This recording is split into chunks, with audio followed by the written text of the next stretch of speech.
Halo, assalamualaikum warahmatullahi wabarakatuh.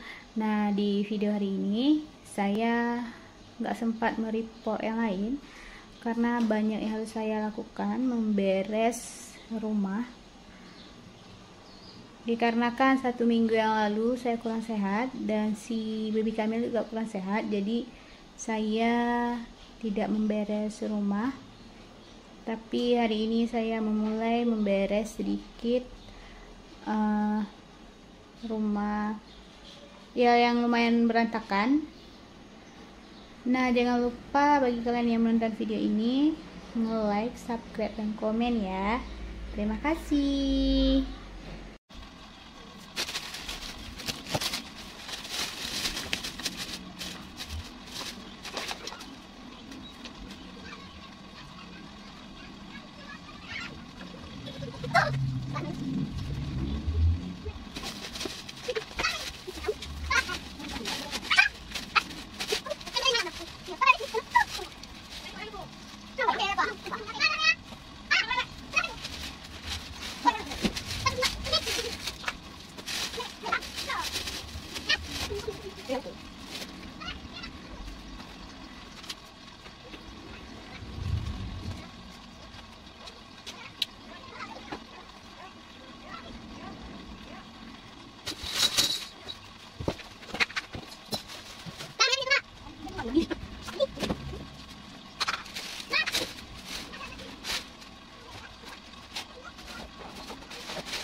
Kas pun berantakan. 1 minggu nggak diurus, jadinya berantakan, piring kotor,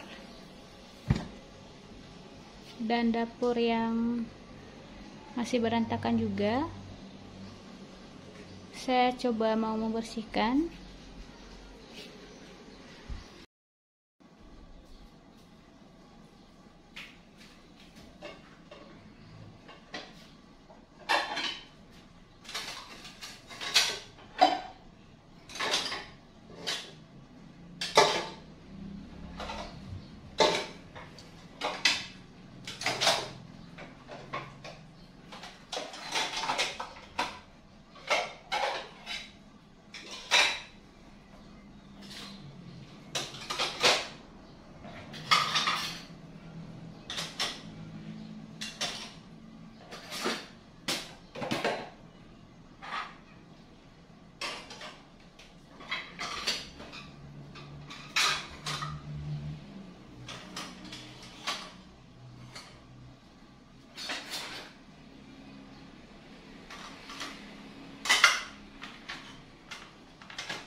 Alhamdulillah akhirnya saya selesai membereskan rumah. Nah, untuk kalian yang menonton video ini jangan lupa like, subscribe, dan komen ya. Dan apabila kalian juga ingin mempertanyakan sesuatu, boleh meninggalkan pertanyaan di kolom komentar. Saya juga mau istirahat sebentar, si baby Kamil juga lagi istirahat. Jangan lupa like, subscribe, dan komen ya. Assalamualaikum warahmatullahi wabarakatuh.